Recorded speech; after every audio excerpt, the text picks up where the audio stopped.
मेरा नाम प्रकाश है। मैं गांव में रहता था। भगवान ने मुझे सब कुछ दिया था, लेकिन शायद इतना बड़ा दिल नहीं दिया था जिससे मैं अपने गांव वालों की मदद कर सकता। मैं सोनपुर जैसे एक छोटे गांव में वहां का सरपंच था। मैं आज जो कहानी आप लोगों को सुनाने जा रहा हूँ, ये बिल्कुल हकीकत पर बनी हुई है और मेरी ये कहानी लगभग 20 साल पुरानी कहानी है। आज तो मैं बूढ़ा हो चुका हूँ और अपने किए पर बहुत पछताता हूँ। शायद इंसान जो इस दुनिया में बोता है वही काटता भी है। मेरी जिंदगी भी कुछ ऐसी ही थी। मैंने भी कुछ ऐसा ही किया था। गांव के सरपंच के पास लोग अपने ऐसे मामलात हल करवाने के लिए आते हैं जिनको सिर्फ उनका गांव का सरपंच अपने फैसले से सुधार सकता है। मगर मैं तो अपने गांव के लोगों को अपना दुश्मन समझता था। उन लोगों के साथ इतना बुरा व्यवहार करता था कि मैंने कभी उन गरीब लोगों की तकलीफ को नहीं समझा। उन गरीबों को बस अपने पैरों तले रोता चला गया। कुछ सालों पहले की बात है, जब एक मेरे ही गाँव का एक बूढ़ा आदमी हाथ जोड़कर मेरे सामने खड़ा हुआ था। वो कह रहा था, सरपंच जी, आप हमारे सब कुछ हो। हम इस गांव के गरीब और सीधे साधे लोग आपके अलावा कहाँ जाएंगे? हमें तो आपसे ही उम्मीदें हैं। भगवान के लिए मेरी बेटी की जान बचा लो। मेरी बेटी की तबीयत बहुत ज्यादा खराब है। प्लीज मेरी मदद करो। मैं आपसे कुछ उधार तो नहीं मांग रहा। मैं आपसे अपनी ही मेहनत की कमाई मांग रहा हूँ, जो आपने न जाने कब से मुझे नहीं दी है। अगर मैंने अपनी बेटी की दवाई न ला कर दी तो वो जान से हाथ धो बैठेगी। वो मेरी इकलौती बेटी है और मैं अपनी बेटी को इस तरह से मरते हुए नहीं देख सकता। अगर वो भी इस दुनिया से चली गई तो हम दोनों पति पत्नी बे औलाद हो जाएंगे। मुझ पर तो जैसे उस बूढ़े किसान की किसी भी बात का असर नहीं हो रहा था। मैं उसकी बात को सुनकर एक कान से दूसरे कान को निकाल रहा था। हालांकि मेरे हाथ में अखबार था, मैं पढ़ नहीं रहा था, लेकिन उस समय घमंड से चूर था। जब मैंने उस बूढ़े की बात नहीं सुनी तो उसने झट से मेरे पैर पकड़ लिए और जमीन में बैठकर मेरे पैर पकड़कर रो रो कर मुझसे कहने लगा, सरपंच जी, मुझे मेरे पैसे दे दो।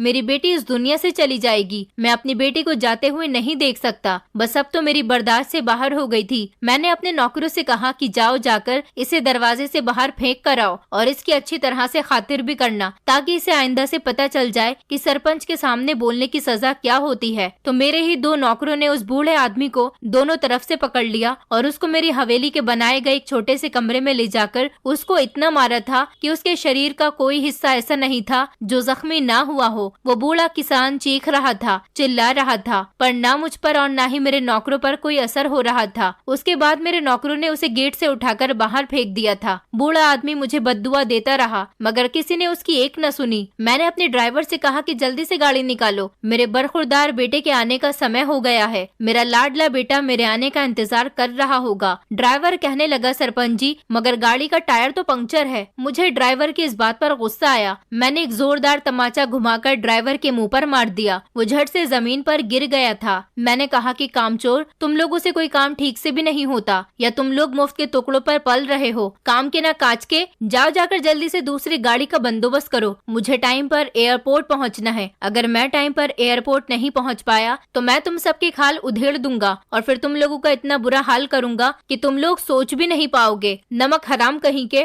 ड्राइवर ने जल्दी से दूसरी गाड़ी साफ की और गाड़ी के फ्रंट का दरवाजा मेरे लिए खोल दिया। मैंने ड्राइवर से कहा कि जाते समय गाड़ी खेतों के पास से लेकर गुजरना, ताकि मैं देखूं कि खेतों में कामकाज कैसा हो रहा है, ये किसान कामकाज कर भी रहे हैं या नहीं। मेरे ड्राइवर ने थोड़ी देर के बाद गाड़ी खेतों के पास रोक दी। मैंने खेतों में चारों तरफ देखा तो गांव के सारे किसान मजदूर खेती करने में बिजी थे, जिन्हें देखकर मेरे चेहरे पर एक शैतानी मुस्कुराहट आ गई थी, क्योंकि गांव के सारे ही किसान अपनी पर्सनल जमीन होने के बावजूद भी मेरे काम के मोहताज थे, क्योंकि पूरे गांव में मेरा राज चलता था और कोई ऐसा नहीं था जो मुझसे ना डरता हो। इस गांव में जिन लोगों के पास जमीन थी भी, मैंने उनसे उनकी जमीनें छीन ली थी और उन्हें सड़क पर ले आया था। अब गांव के सारे लोग मेरी गुलामी करने पर मजबूर थे, क्योंकि अगर वो ऐसा न करते तो शायद मैं उन्हें जिंदा ही नहीं छोड़ता। मैं गांव के लोगों के साथ बहुत अच्छा था, लेकिन जब से मैं गांव का सरपंच बना था तब से ही मैंने अपने आप को पूरी तरह से बदल लिया था और एक ऐसा सरपंच बन गया था जिसने इस पूरे गांव पर अपनी हुकूमत कर ली थी। मैं अपनी गाड़ी में बैठ गया। ड्राइवर ने गाड़ी शहर की तरफ ले ली थी, जहाँ मेरा इकलौता बेटा सनी विदेश से अपनी स्टडी कंप्लीट करके आज गाँव लौट रहा था। मेरा सिर्फ एक ही बेटा था जिसको हम दोनों पति पत्नी बहुत प्यार करते थे। मैंने अपने बेटे को बहुत लाड प्यार से पाला था। मेरे बेटे ने हमेशा मुझसे जो कहा था मैंने वही किया था। मैं अपने बेटे को कभी खुद से दूर नहीं करना चाहता था, लेकिन सनी की जिद की वजह से मुझे अपने बेटे को विदेश में लंदन पढ़ने के लिए भेजना ही पड़ गया था, क्योंकि मेरे बेटे का सपना था कि वो विदेश जाकर पढ़ना लिखना चाहता था और किसी काबिल बनने के बाद गाँव में आकर अपने गरीब गाँव वालों की मदद कर सके। वो इस बात से बेखबर था था कि मैं गांव के लोगों पर कितना जुल्म करता था। यही वजह थी कि मेरा बेटा विदेश से पढ़ाई पूरी करने के बावजूद भी बहुत नरम बिहेवियर का था और उसके दिल में गरीबों के लिए बहुत जगह थी। वही लोगों की परेशानी नहीं देख सकता था। अपनी कंट्री से अलग रहने के बावजूद भी वो अपने देश की मिट्टी को नहीं भूला था। वो बिल्कुल अपनी सगी माँ की तरह था। वो अपने से ज्यादा गाँव वालों के बारे में सोचता था।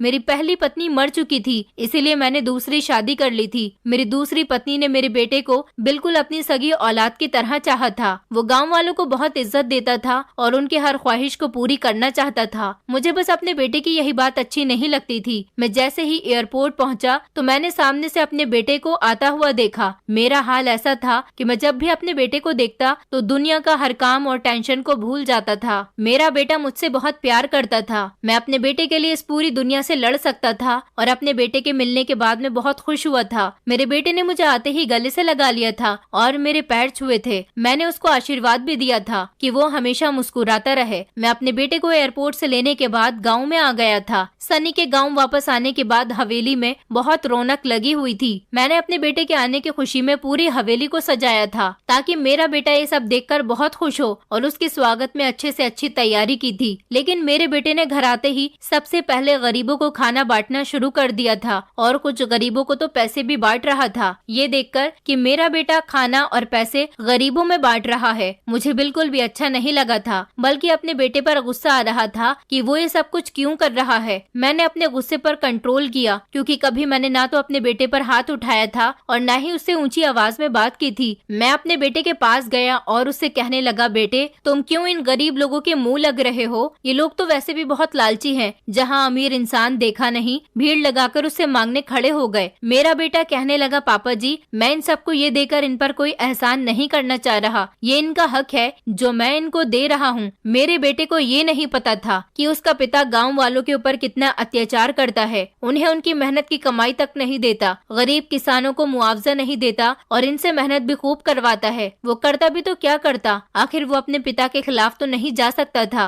अपने घर के सब लोगों से मिलने के बाद सनी अपने गांव के दोस्तों से मिलने के लिए घर से निकल गया था और खेतों की तरफ जाने लगा। उसे ये देखकर बहुत दुख हुआ था कि उसके बचपन के दोस्त अपने माता पिता के साथ खेतों में काम कर रहे थे। सनी के दोस्त सनी से मिलकर बहुत खुश हुए थे। गाँव के सारे ही लोग उससे बहुत प्यार करते थे क्योंकि वो गाँव के हर इंसान को बहुत इज्जत दिया करता था। गाँव में लोग कहते थे कि उनको लगता ही नहीं है कि सनी मेरा बेटा है। मैं उन लोगों पर अत्याचार करता था जबकि मेरा बेटा उन लोगों के साथ हमेशा भलाई करता था। मेरे बेटे ने कभी ये घमंडी नहीं किया कि वो गांव के सरपंच का बेटा है। सनी को घर से गए हुए काफी देर हो गई थी और मुझसे ये बात बर्दाश्त नहीं हो रही थी कि वो गांव के लोगों के साथ अपना मेलजोल रखे, क्योंकि मैं खुद गांव के लोगों को अपने आगे कुछ नहीं समझता था। मैं चाहता था कि मेरा बेटा भी मेरी तरह ही बने। मेरी पत्नी मुझे बहुत समझाती थी कि गाँव वालों पर इतना अत्याचार मत किया करो, लेकिन मैं ऐसा आदमी था जो किसी की भी सुनने वालों में से नहीं था। उल्टा मैं अपनी पत्नी को डांट दिया करता था। वो मेरी डांट से डर जाती थी। मैं उससे कहता था कि तुम अपनी एडवाइस अपने पास रखो, घर की औरतें सिर्फ रसोई घर में ही अच्छी लगती है, उन्हें ये हक नहीं कि वो मर्दों को एडवाइस दें। इसलिए बेहतर यही होगा कि तुम खामोश रहा करो। तुमसे ज्यादा बेहतर मैं जानता हूँ कि मुझे क्या करना चाहिए और क्या नहीं करना चाहिए। काफी देर के बाद जब सनी हवेली में लौटकर वापस आया तो उसे बहुत गुस्सा आ रहा था। उसे इस तरह से गुस्से में देखकर मेरा गुस्सा गायब हो गया था। मैंने सनी से पूछा, क्या हुआ बेटा, तुम्हें क्या हो गया है? और मैंने तुम्हें कितनी बार समझाया है कि गांव वालों के मुंह मत लगा करो। तुम थके हुए आए हो, अपने कमरे में जाकर आराम कर लो। तुम तो आराम करने के बजाय गांव वालों से मिलने के लिए चले गए हो। तुम तो मेरी बात सुनते ही नहीं हो और ना ही समझते हो। मेरा बेटा कहने लगा, पापा मैं अपने दोस्तों से मिलने के लिए गया था और फिर गाँव के सभी लोग बहुत अच्छे हैं। वो मुझे अपने बेटों की तरह ही प्यार करते हैं। मैंने अपने बेटे की इस बात को इग्नोर करना चाहा और उससे कहा, अच्छा चलो ठीक है, जाओ जल्दी से जाकर हाथ मुंह धो लो। आज घर में तुम्हारी पसंद का ही खाना बना है, सब लोग मिलकर खाना खाते हैं। काफी टाइम बाद मैं आज अपने बेटे के साथ खाना खाऊंगा। मेरा बेटा हाँ में सिर हिलाता हुआ अपने कमरे में चला गया था और उसके बाद हम लोगों ने एक साथ बैठकर खाना खाया था। आज मेरी खुशी के ठिकाने नहीं थे। मेरे घर का चिराग मेरे घर में आ गया था। एक दिन सुबह सवेरे हवेली में एक औरत आई और मुझसे कहने लगी, माफ करना सरपंच जी, मैं सुबह सवेरे आपके घर पर आ गई हूँ, लेकिन मैं क्या करूँ, मैं अपने हालात के हाथों मजबूर हूँ। आपको तो पता ही है ना कि पिछले दिनों मैंने अपनी बेटी का रिश्ता फिक्स कर दिया था। मेरी बेटी की शादी का समय करीब आ गया है। लड़के वालों को भी शादी की बहुत जल्दी है, मगर मेरे पास तो कुछ भी नहीं है। मैं अपनी बेटी की शादी करना चाहती हूँ, लेकिन कैसे करूँ? मेरे हाथ बिल्कुल खाली हैं। मेरा पति भी इन 6 महीनों में बेटी की शादी के लिए पैसे नहीं जोड़ सका। हमारे घर के हालात इतने खराब हैं कि अभी हम शादी नहीं कर सकते। मेहरबानी करके हमारी मदद करो और जो मेहनत हमने खेतों में की है उसकी मजदूरी हमें दे दो। उस औरत की ये बात सुनते ही मैं तो आग बबूला हो गया था और कहने लगा, क्या ये काफी नहीं है कि तुम लोगों को 2 वक्त की रोटी मिल जाती है और तुम लोग इस गाँव में खुलकर रह रहे हो? मैंने क्या तुम लोगों की बेटियों की शादी का ठेका लिया हुआ है? और जो मेहनत तुम मेरे खेतों में करते हो उसे मेहनत के बदले में तुम लोगों को अनाज दे देता हूँ। जाओ, दफा हो जाओ यहाँ से, और आज के बाद मेरी हवेली में कदम रखने की कोशिश भी मत करना, वरना मुझसे बुरा कोई भी नहीं होगा। जिसे देखो मुंह उठाकर इधर चला आता है। सबने सरकारी माल समझा हुआ है, जिसको चाहे उसको उठाकर पैसे दे दूं। मैंने जैसे ही पीछे पलटकर देखा तो मेरा बेटा ये सब कुछ खड़ा हुआ सुन रहा था। वो अपने पिता के हाथों मजबूर था, क्योंकि मैंने उसे सख्ती से मना कर दिया था कि वो गाँव वालों के साथ कोई मेलजोल न रखे। मेरा बेटा परेशान था कि वो किस तरह से गाँव वालों की मदद करे। वो चाहकर भी गाँव वालों के लिए कुछ नहीं कर पा रहा था। गाँव में कुछ दिनों से अजीब सी अफरा तफरी मची हुई थी।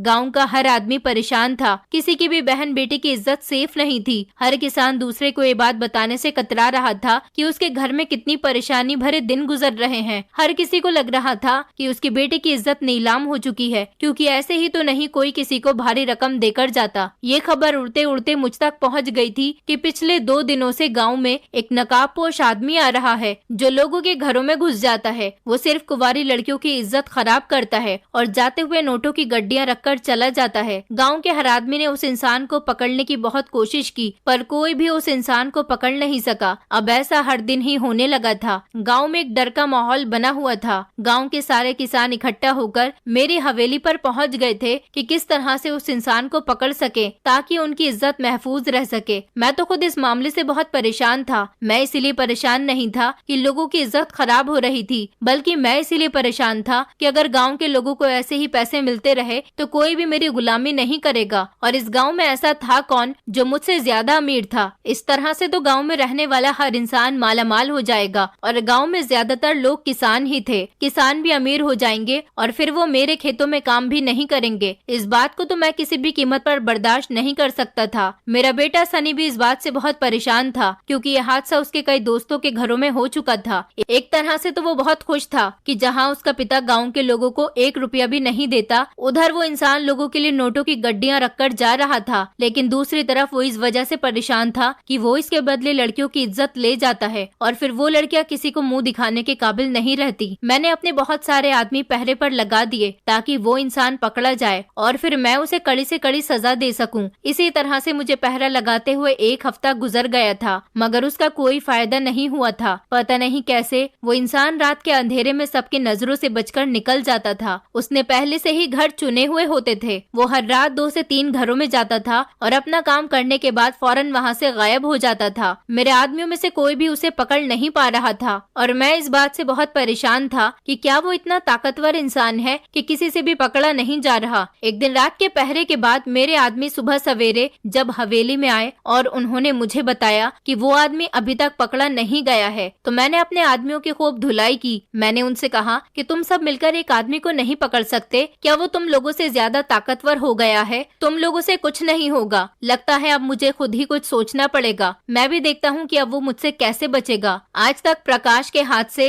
कोई भी नहीं बच पाया, तो तुम लोग जाओ और जाकर अपना काम करो, ये सब मैं खुद देख लूंगा। उस इंसान ने तो मेरी रातों की नींदें दुश्वार कर दी थी। मेरा तो हर पल बेचैनी में गुजर रहा था। मैं दिन रात यही सोचता रहता था कि मैं इस आदमी को कैसे पकड़ूं, जिसने मेरे गाँव में मेरी हुकूमत में आकर ये सब कुछ बर्बाद करके रख दिया। गाँव के लोगों ने एक बार इस इंसान को देखा था और पकड़ने की बहुत कोशिश भी की थी, मगर वो इंसान पकड़ा नहीं गया। गाँव वालों के बताए हुए हुलिये के मुताबिक उस इंसान ने काले रंग के कपड़े पहने हुए होते थे और अपने चेहरे पर मास्क लगाया हुआ होता था।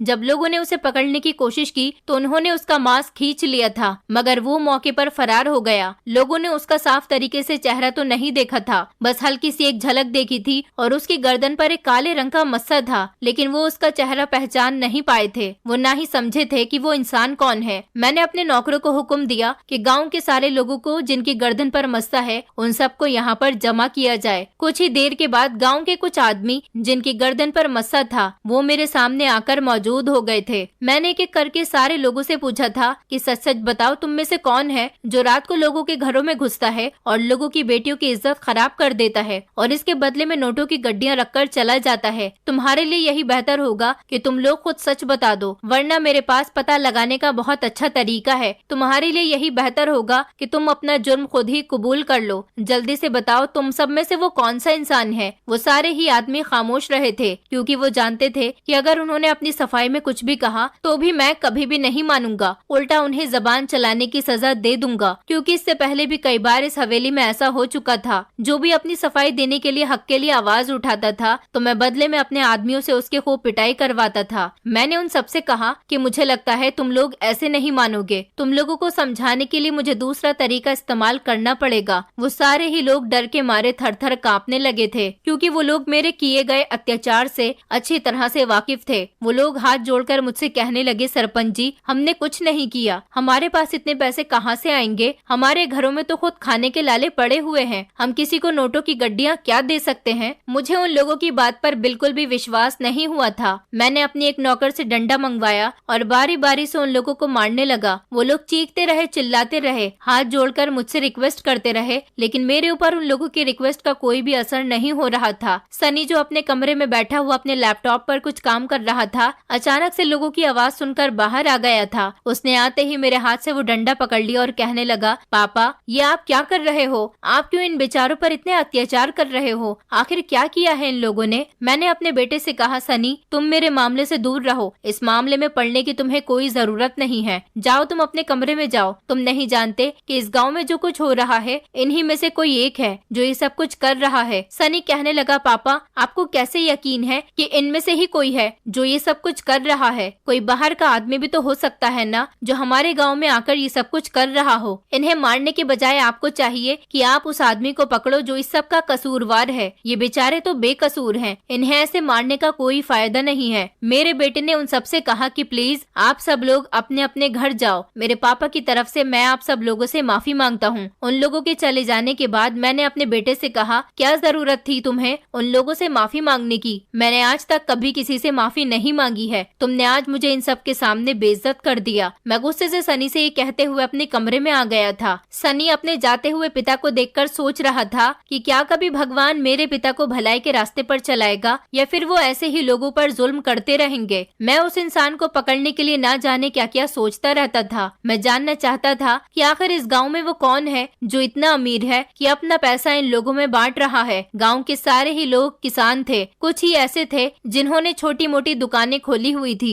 वो लोग भी कोई अमीर नहीं थे बल्कि गरीब ही थे। गांव के सारे ही लोग मेरे टुकड़ों पर पलने वाले लोग थे। इनमें से किसी की भी इतनी औकात नहीं थी कि वो इतने पैसे लोगों में बांट सके। मैंने सोचा क्या सच में सनी ठीक कह रहा था, कोई बाहर का आदमी भी तो हो सकता है, लेकिन बाहर के आदमी को कैसे पकड़ा जाए। मैं सोचने लगा कि मुझे लगता है बाहर के आदमी को पकड़ने के लिए मुझे गाँव से बाहर पहरा लगाना पड़ेगा ताकि कोई भी बाहर का आदमी गाँव में दाखिल हुआ तो उसे फौरन पकड़ लिया जाए। मेरा ये आइडिया जरूर काम करेगा। मैंने अपने सारे नौकरों को बुलाया और उनसे कहा कि तुम सबको गांव से बाहर पहरा लगाना है ताकि कोई भी अनजान आदमी गांव के अंदर दाखिल ना हो सके, और अगर तुम लोगों को लगे कि कोई आदमी बाहर का हमारे गांव में आ रहा है तो उसे फौरन पकड़कर मेरे पास ले आना। और याद रखना इस काम में जरा भी ध्यान इधर से उधर नहीं होना चाहिए, वरना तुम लोगों की खैर नहीं होगी। मेरे सारे आदमी गर्दन झुकाकर मेरी आंखों के सामने खड़े हुए थे। वो जी सरपंच जी कहकर वहाँ से जाने लगे। मैंने उन लोगों से कहा, रुको, तुम लोगों को पहरा रात के अंधेरे में देना है और इस बारे में गांव के किसी भी आदमी को पता ना चले कि तुम लोग पहरा दे रहे हो।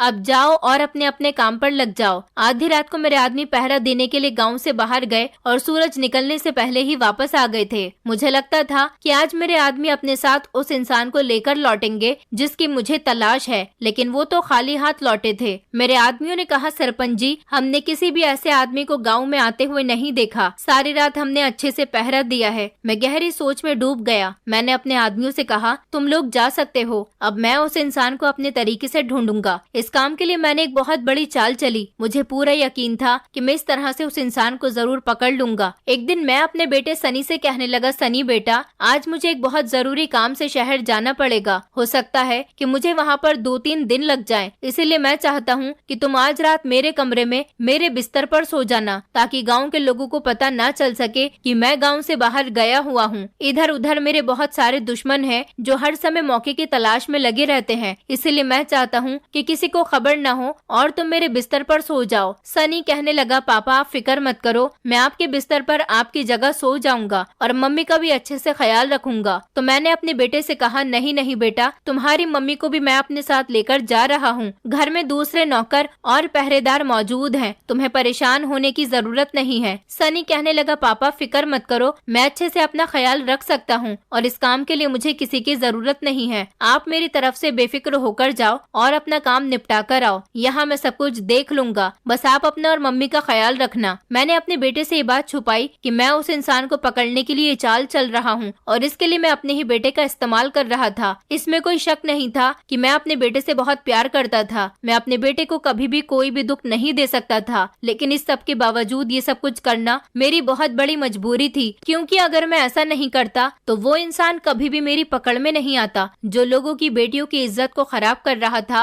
और उनको भारी रकम देकर जाता था। मुझे मेरी पत्नी और एक नौकर के अलावा किसी को पता नहीं था कि मैं कहीं नहीं जा रहा, बल्कि हवेली में ही मौजूद हूँ। सबको यही पता था कि मैं जरूरी काम से 2-3 दिन के लिए शहर जा चुका हूँ। मैंने खुद को और अपनी पत्नी को हवेली के ही एक स्टोर रूम में छुपा लिया था ताकि कोई हमें देख न सके। नौकर ने मेरी और मेरी पत्नी के खाने पीने की और जरूरत की हर चीज को स्टोर रूम में ही मौजूद कर दिया था। मैं दिन के ढलने का इंतजार करने लगा था। जैसे ही शाम हुई तो फाइनली मेरे इंतजार की घड़ियां खत्म हो चुकी थी। मैं धीरे धीरे कदम उठाता हुआ स्टोर रूम से बाहर निकल आया था और अपने घर से बाहर निकलने के लिए पीछे वाले रास्ते की तरफ जा रहा था। मेरे लिए हवेली से बाहर निकलना कोई मामूली बात नहीं थी, क्योंकि मेरे ही आदमी मेरी हवेली के चारों तरफ से पहरेदारी करते थे। मैं और मेरी पत्नी छुपते छुपाते धीरे धीरे कदम उठाते हुए हवेली से बाहर आ गए थे। बाहर पूरी तरह से सन्नाटा छाया हुआ था। सारे नौकर भी बाहर ही चारपाई पर सो रहे थे और कोई मुझे नजर नहीं आ रहा था। मैंने हवेली के बाहर सनी के कमरे की तरफ देखा तो उसके कमरे की लाइट ऑन थी,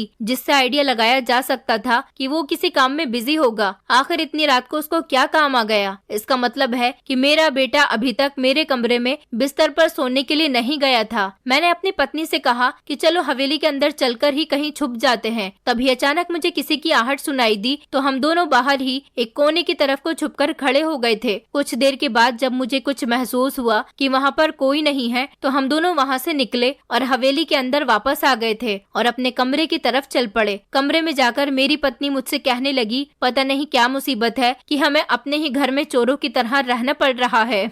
मैंने अपनी पत्नी से कहा, दिलासा रखो, उस इंसान के बारे में सोचो, वो कितना रहमदिल इंसान है जो लोगों की इज्जत खराब करने के बाद उन्हें मालामाल कर जाता है। आखिर मेरे अलावा इस गाँव में किसके पास इतना पैसा है जो इन किसानों पर लुटा रहा है? तभी अचानक मुझे बाहर से किसी के बोलने की आवाज आ रही थी। हम दोनों खिड़की के पर्दों के पीछे छुप गए थे। कुछ देर के बाद सनी कमरे में दाखिल हुआ था। उसके हाथ में कुछ सामान था, ठीक से दिखाई नहीं दे रहा था, मगर इतना लग रहा था कि उसके पास कपड़े हैं। उसने वो सामान साइड टेबल पर रख दिया था और सोने के लिए मेरे बिस्तर पर लेट गया था। मेरी पत्नी ने थोड़ा सा पर्दा हटाकर देखा तो मेरा बेटा सुकून की नींद सो रहा था। मेरी पत्नी कहने लगी, आखिर साइड टेबल पर ये कैसा सामान रखा हुआ है? मैंने अपनी पत्नी से गुस्से में कहा, खामोश हो जाओ, ऐसा न हो कि हमारी मौजूदगी का किसी को पता चल जाए और मेरे सारे किए कराए पर पानी फिर जाए। लगभग आधी रात गुजर चुकी थी मगर वो इंसान नहीं आया था। गांव में कहीं से भी शोर शराबे की आवाज नहीं आई थी। इसका मतलब वो गांव में आया ही नहीं था। आज मैंने सारे गांव में इस बात के बारे में बता दिया था कि हमारे घर की एक जवान नौकरानी हमारे घर का ख्याल रखेगी और वो जब तक हम दोनों पति पत्नी घर नहीं आ जाते तब तक हमारे घर पर ही रहेगी। उस इंसान को ये बात पता क्यों नहीं चली कि हमारे घर की नौकरानी घर पर अकेली है? उसे मेरी नौकरानी की इज्जत पर हाथ डालने के लिए आना चाहिए था और इस तरह मैं उसे मौके पर पकड़ लेता। इसी वजह से हम दोनों पति पत्नी अपने ही कमरे में छुप गए थे, क्योंकि हमारे पूरे घर में कैमरे लगे हुए थे, सिर्फ मेरे और मेरे बेटे के कमरे के अलावा। मुझे पूरा यकीन था कि वो आज की रात मेरी हवेली पर नौकरानी की इज्जत पर हाथ डालने के लिए जरूर आएगा। ऐसा भी हो सकता है कि वो गाँव के किसी और घर पर आ जाए, लेकिन ऐसा कुछ पता नहीं चल सका था। आधी रात गुजर चुकी थी। हम दोनों पर्दे के पीछे ही छुपे हुए थे। अचानक मैंने पर्दा हटाकर देखा तो मेरे पैरों तले से जमीन निकल गई थी, क्योंकि जो मैंने देखा था उसे देखकर मुझे अपनी आंखों पर विश्वास नहीं हो रहा था। मेरा बेटा अपने कपड़े उतार रहा था और काले रंग के कपड़े पहन रहा था और उसके हाथ में एक मास्क भी था। मेरे बेटे ने जैसे ही अपनी शर्ट उतारी तो ये देखकर मैं हैरान रह गया था कि मेरे बेटे की गर्दन पर और काले रंग का मस्सद था। मैं सोच भी नहीं सकता था कि मेरा जान से प्यारा बेटा ही ये सब कुछ करेगा। मैं गुस्से से पर्दे के पीछे से निकला और अपने बेटे के पास पहुंचकर उसके मुंह पर एक जोरदार थप्पड़ मार दिया। मुझे देखकर सनी की आंखें फटी की फटी रह गई थी। उसे यकीन नहीं आ रहा था कि उसके पिता ने उसे आज थप्पड़ भी मार दिया, क्योंकि बचपन से लेकर अब तक मैंने कभी भी सनी को हाथ तक नहीं लगाया था। मैंने गुस्से से उससे कहा, तुमने ये सब कुछ क्यों किया? मैं तो समझता था कि कोई बाहर का इंसान है जो ये सब कुछ कर रहा है। मुझे क्या पता था कि मेरे घर में ही कोई ये खेल खेल रहा है। सनी जो काफी देर से खामोश था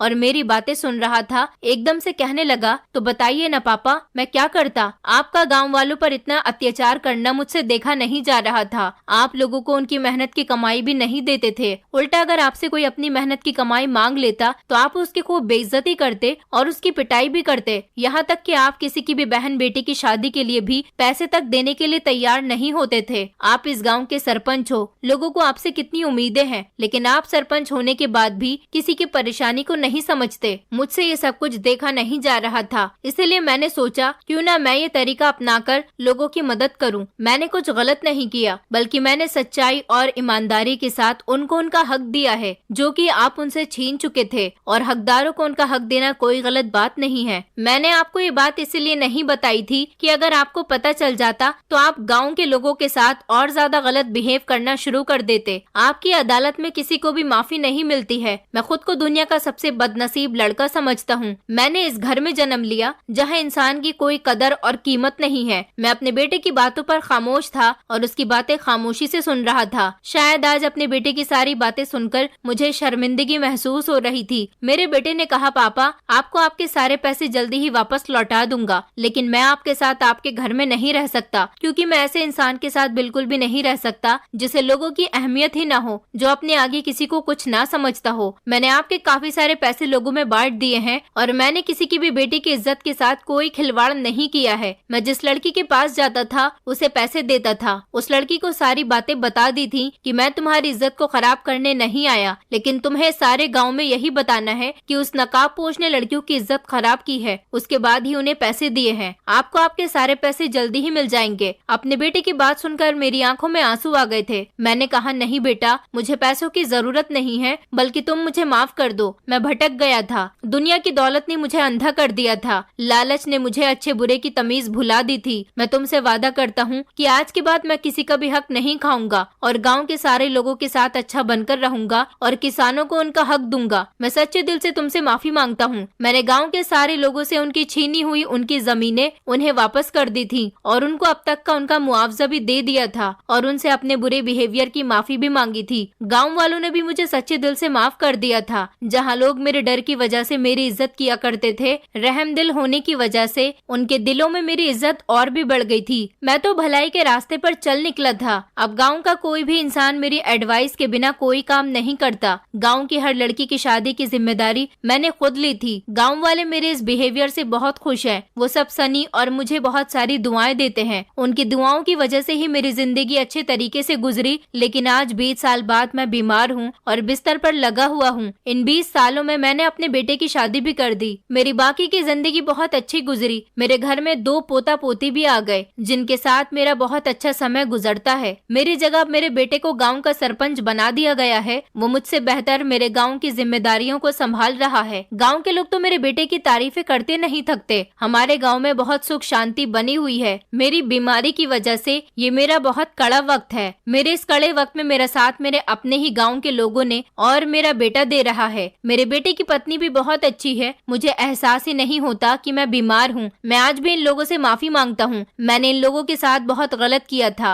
अब पता नहीं कब भगवान मुझे अपने पास बुला ले, लेकिन मैं चाहता हूँ कि अपने घमंड में आकर कोई भी इंसान ऐसा ना करे जैसा मैंने अपने गाँव के लोगों के साथ किया था। दोस्तों, उम्मीद करती हूँ आपको हमारी कहानी पसंद आई होगी। कहानी पसंद आई है तो वीडियो को लाइक करें, चैनल पर नए हैं तो चैनल को सब्सक्राइब करें और हाँ, नोटिफिकेशन बेल को जरूर दबाएं ताकि अगली अपडेट सबसे पहले आपको मिले।